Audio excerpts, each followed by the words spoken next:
Welcome to SCI Asia's podcast on environment and policy in Asia. In this podcast series, we invite experts to discuss the many critical and complex environmental challenges in Asia and how to find solutions through policy and partnerships.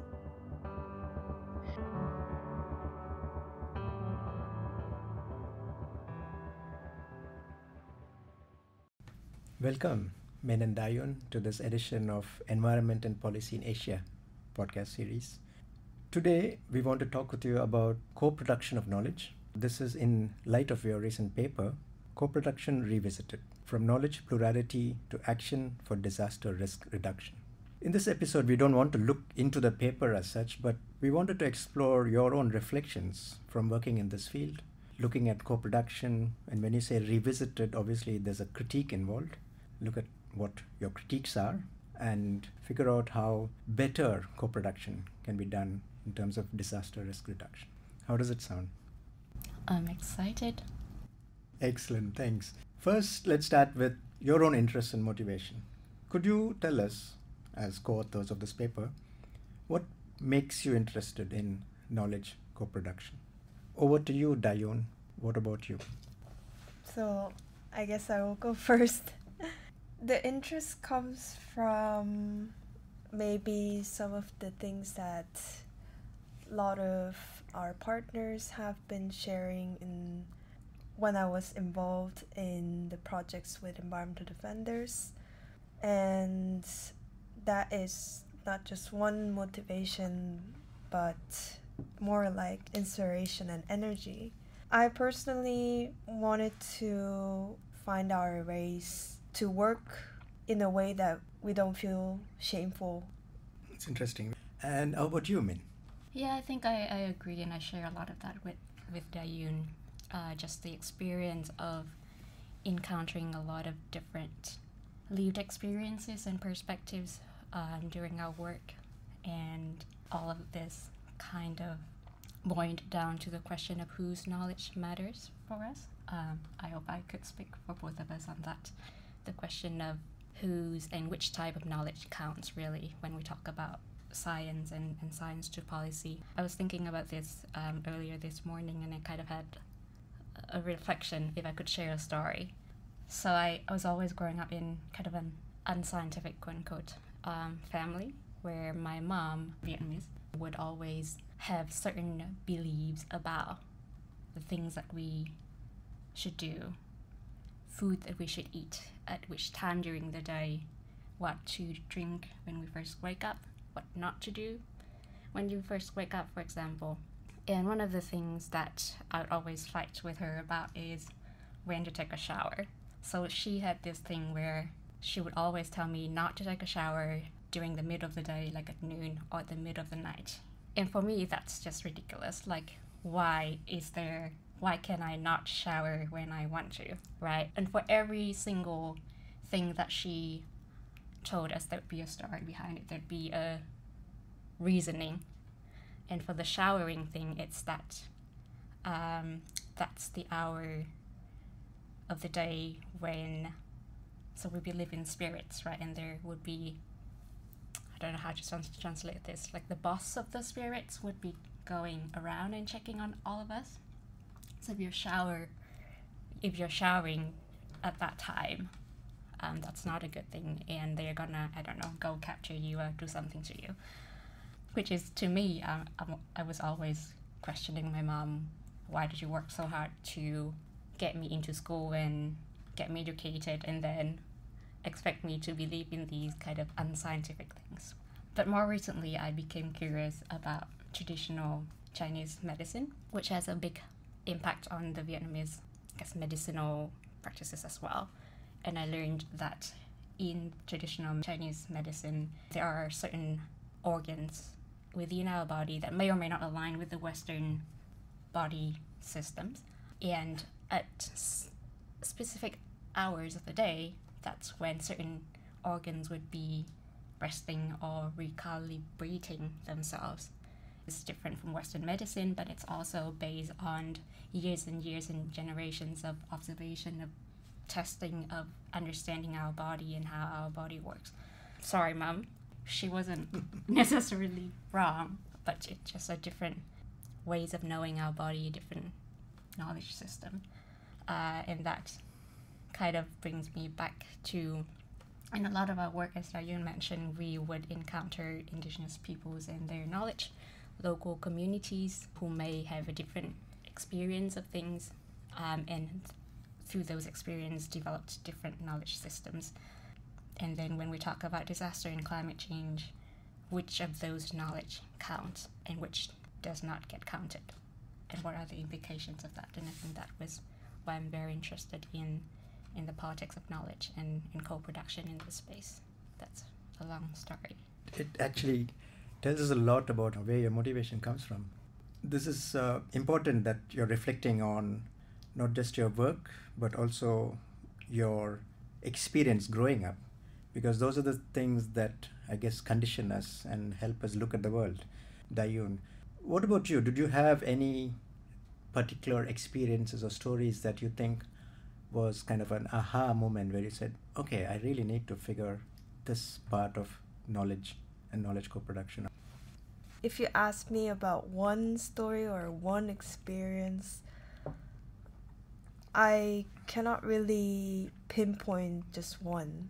It's just like, it's been a lot of the engagements that I had since my college years until SCI have led me to be interested in the topic, and we want to see things a bit more differently from the usual ways of working in our organization or in our space of development and academia. Maybe one thing that I want to see through this is to find these spaces where we listen to the stories from the people, including like local and indigenous people and a lot of the environmental defenders in the region, and also scholar activists and the organizations to really share the important stories from different contexts. Yeah, I can just share that briefly. In your paper, you also said that you are drawing from your own insights and reflections as a researcher in the field of climate change and disaster. And it is fairly obvious from not just your paper, but the literature in the field, is that there are things that are going missing when it comes into local knowledge and perceptions. Like Min was saying, that there are different ways of knowing, there are different ways of understanding, and yet these seem to not make it into knowledge or efforts in DRR.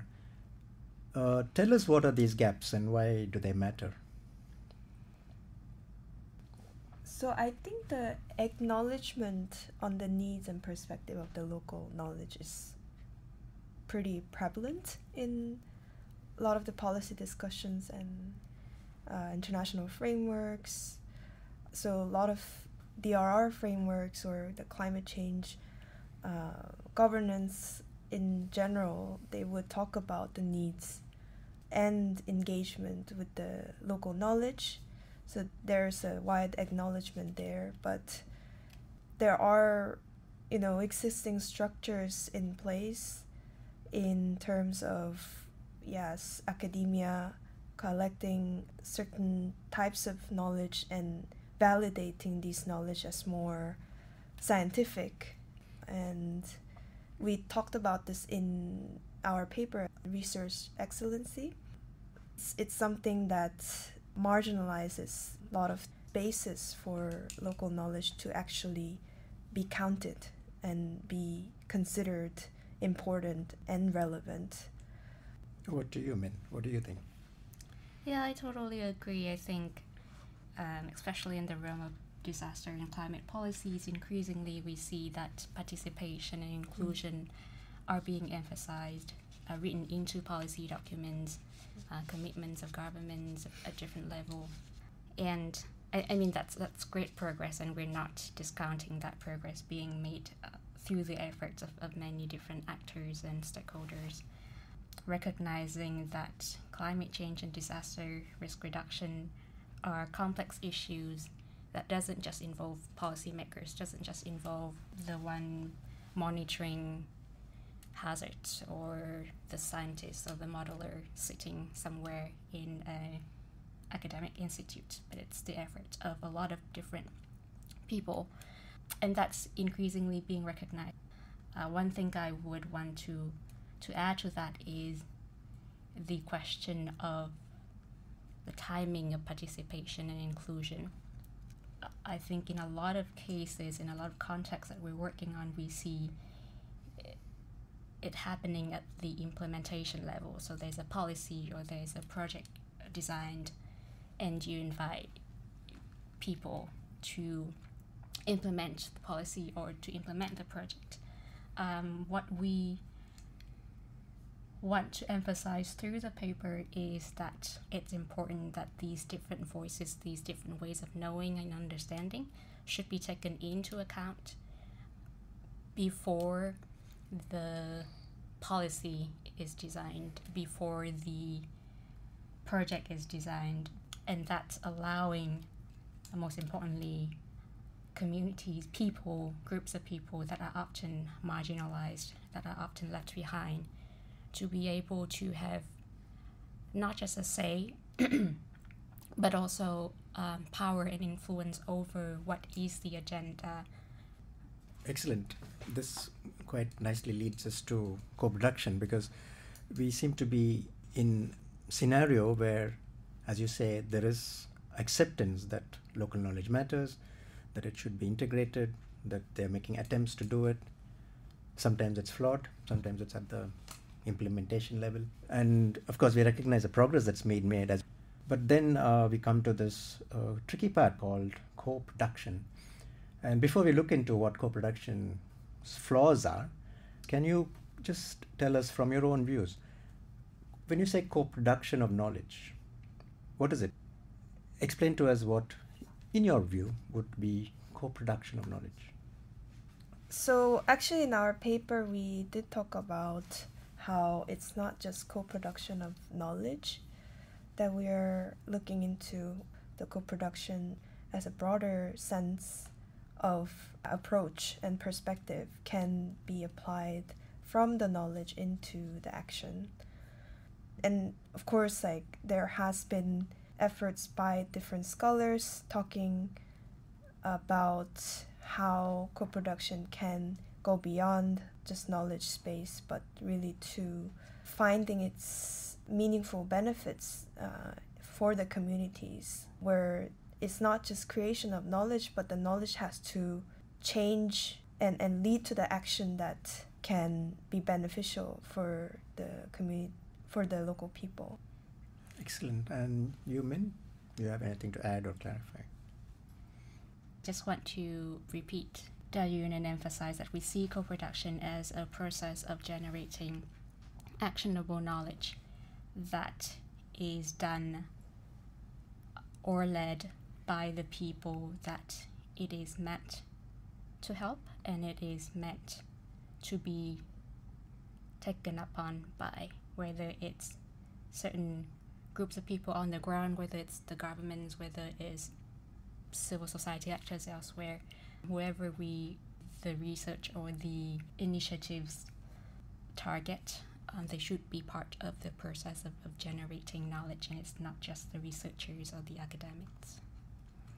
Thank you. That's excellent, because then this opens up co-production nicely for our next question. Because clearly co-production is not just creation of knowledge, it's not just getting into a community, having a meeting, coming back with the notes, possibly writing up a report. There is more. And that more is what both of you have emphasized, is actionable knowledge, and it's action to benefit. Co-production leaves unchallenged assumptions about research participation. Inequalities and power relations inform who participates in the research and how participation is formulated. And this is something that we should get into, because both of you have also talked of power. Tell us what this challenge means, because this seems to be essential challenge to how co-production is viewed and used, and as you said, maybe not benefiting. How do you view this challenge? of power and representation, and how can it be taken up? As usual, reflect from your own experiences is what I would encourage. So in terms of instrumental co-production, it's something that Min mentioned earlier regarding the participation taking place maybe in a way that it includes the language of participatory meetings and stakeholder engagement, where this type of co-production focus on how the knowledge is produced with different stakeholders, how they're involved in this process, and how that can be used in the agenda set in this program. But if, and as Min said, like if the motives, if the needs, and if the benefit sharing mechanisms are not discussed in the beginning by and led by the local and indigenous communities, these knowledge production process won't be able to fully benefit and sometimes may lead to unexpected outcomes. The topics of representation and power is not just important for climate and disaster spaces, but it's important for everywhere. And we think about how the instrumental co-production that we mentioned in our paper is making these languages of participation and stakeholder engagement as if it's an apolitical term. But it's very politically charged terms, and it is coming from these motives that are politically charged. So what we also want to emphasize, like how we need to engage with that political function of co-production. And in the sense that how power is affecting the disaster scholarship or disaster research, and we can find it from the definition of disaster itself. Like, who defines what disaster is? Who says what is disaster? Where is disaster? How do people pinpoint certain disasters that it is taking place or it will take place? There we see a lot of biophysical impact that is often highlighted, and often more of a sudden onset type of disasters that are. So some environmental defenders that I was lucky enough to engage with, they have mentioned that policies by the governments and a lot of the development projects that encroach on their land and water is part of what they think as disaster. That's excellent, Dayon. Thank you. The whole definition of disaster needs to be questioned, and who defines it, as you say. Any reflections from you, Min, on power and representation? I think the question of assumptions about power and representation within the paradigm of participation needs to be thought through, and I say that with the understanding and the acknowledgement that it's not an easy thing to do. And I think that in a lot of cases, because local participation or the participation of local communities is being recognized and being, in a way, sort of a trend, that when we work at the household level, for example, the head of household is invited to the table, and in certain society or community that might be the husband, in others it might be the wife, and obviously within the same community, people of different genders have different experience, different ways of understanding, and not recognizing that or not acknowledging that in the process of designing the participatory approach means that we could easily leave out different perspectives and voices. You have in your paper said there's a need to acknowledge political realities as much as co-production, not just talk of co-production in itself? For me, the paper was more of a reflection, more of a I want to think more about the topics of co-production, the topics of power, topics of knowledge, in a way that I can find ways to engage with this process a bit better.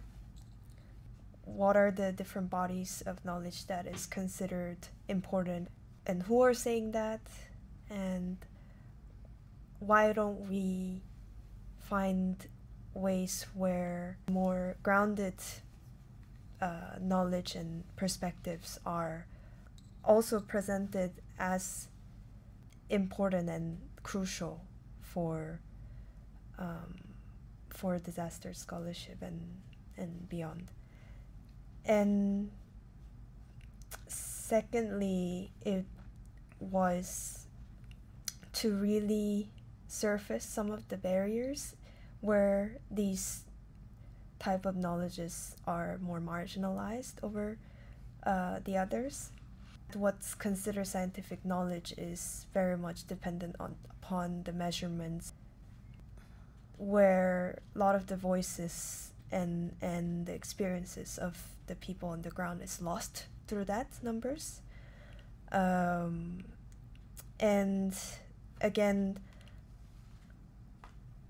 it really goes down to how these projects are designed, how these research is designed, what is considered more academically feasible and valuable, and who wants to fund these kinds of research and programs. And last but not least, like what we said in the beginning, is we want to talk about co-production where it's not just co-production of knowledge, but it's also about action. This is also where we try to find how the knowledge doesn't stay as some words or paragraphs in a paper or a report or a program document, but it really translates into could be the local level policies, or could be formation of a coalition, or strengthening of an existing group of people where have been working on this issue. Those were the points that we wanted to emphasize through the paper. And broadly, I think it wanted this to be a conversation starter for us and different scholars in the field. Like I'm interested in how we can find ways to really challenge some of the dynamics within our research that seems to be not talked about, and try to find ways to work better in this field. Thanks, Dayun, for already doing the hard work, the hard job of putting forward the key messages that we want to share through the paper. I could share also one of the motivations for me to engage really in this conversation, as Dayun mentioned. That's really the foundation of the paper, is just to reflect on our experience as researchers. For me, that's one particular project that I recently did, looking at policy coherence across the different sustainable development goals.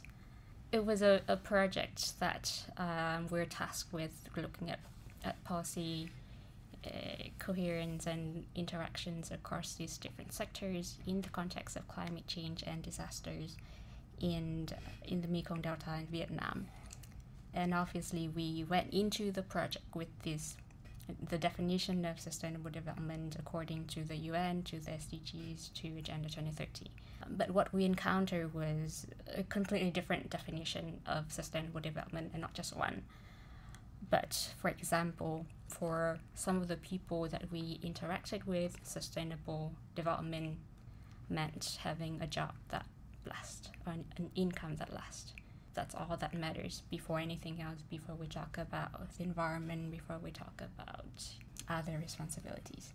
Or the definition of disasters, where for a lot of the people who experience flood and drought on an annual basis, hazards are still not the most disastrous thing to them, but rather it's the economic system, it's the market systems that's making their livelihood challenging.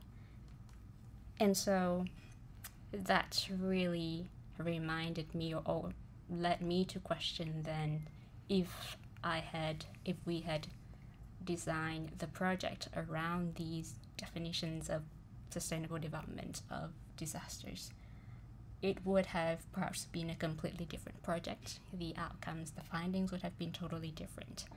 And that's why I think co-production of action and knowledge is so important, because it has the power when it is done in a way that acknowledges power dynamics and representation at different levels. It has the power to ensure that research is being done in a responsible and meaningful way for the people that we to serve. I guess I do feel a bit ashamed of the work that we did, just thinking about how we approach sustainable development and how that really left out a lot of the other priorities and agendas that were silenced through the process. And we can only hope that there'll be less shame involved in the future. But I just want one last bit I can add earlier.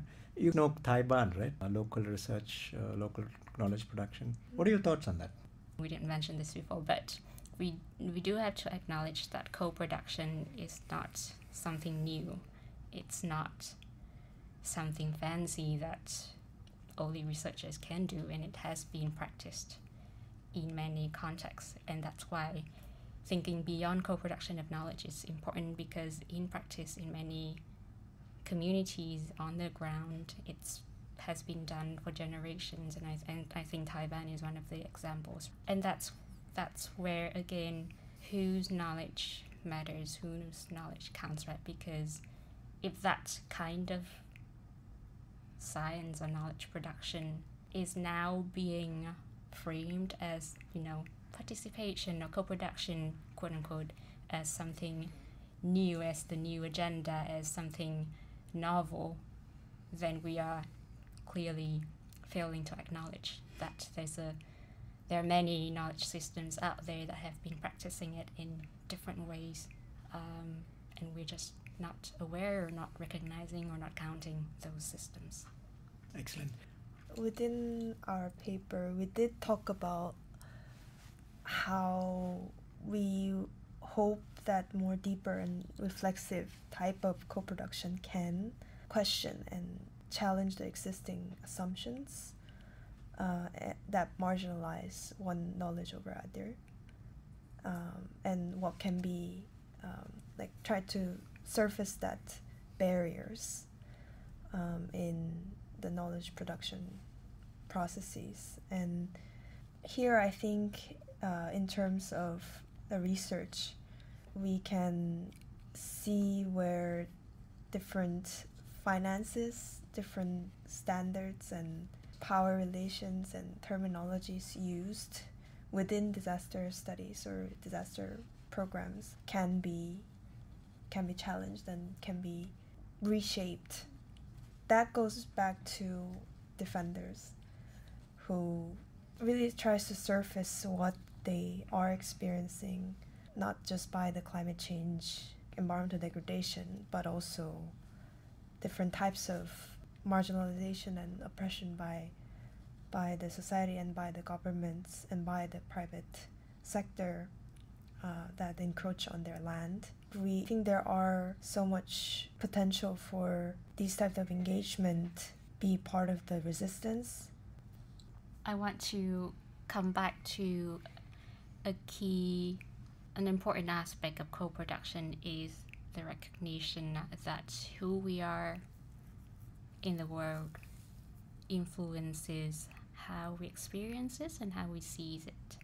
obviously we've been talking about power and power dynamics, and of course when we talk about power we have to talk about resistance.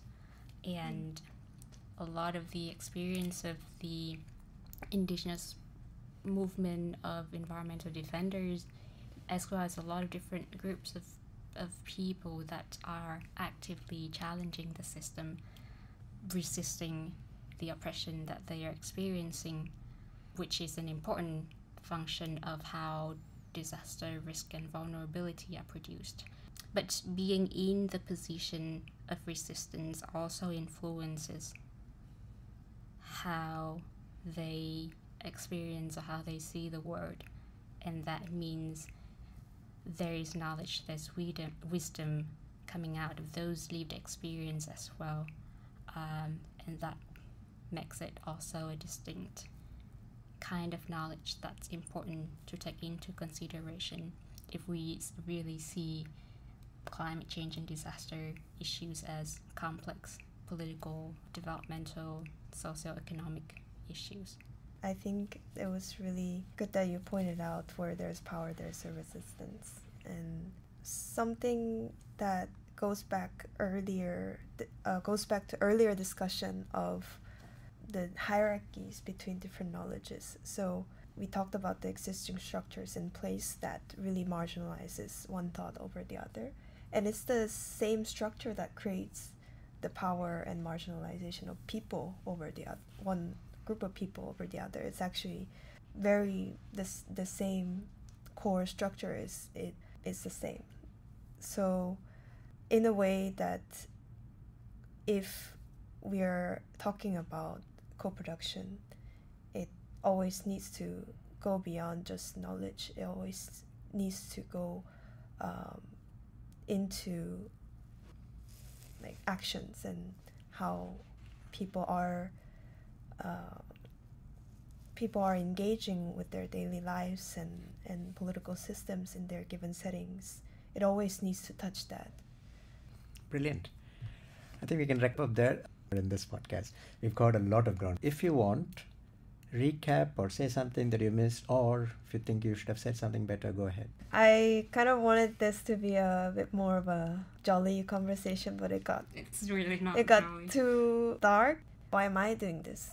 I want to really, really get inspired by the people who have voiced their opinions and the people whose voices and knowledge and experiences are not considered in the policies and academic spheres just because of the standards that these spaces set and the types of exclusions that it creates.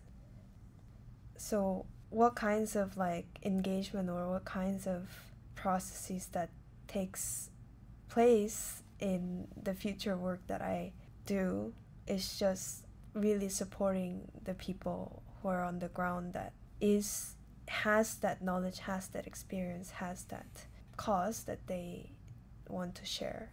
I think that's really enough for me to say that's where my shame will be reduced. And that's the only thing that I want to do going forward.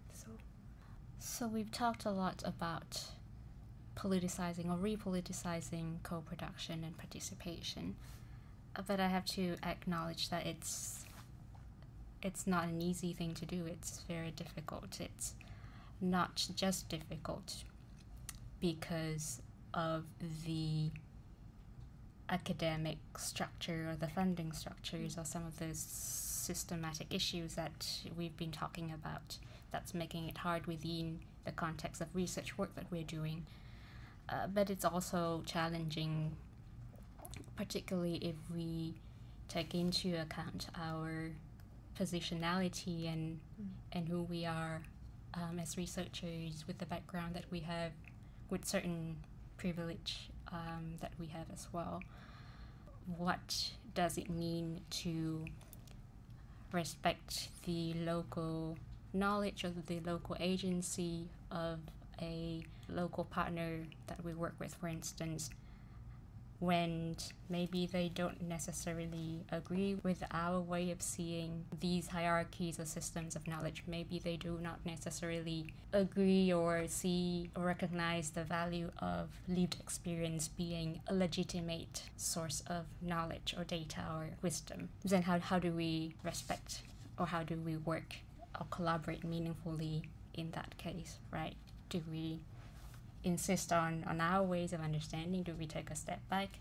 How do I think eventually it comes down to building trust and a working relationship, a relationship that's safe and comfortable enough for us to be able to talk through these things and arrive at a mutual understanding. But again, it's not going to happen within a single research project. It might not happen within my own career. But I agree with Dayun, we have to continue to look out for inspirations, for lessons, for opportunities to reflect and do as best as we can. That's certain. Thank you. I really liked this podcast. I think it was very reflective and heartfelt. I think I learned a lot about you two as well today, and what you do and what you want to do and your passions. Thank you so much, Dayun and Min. Thank you.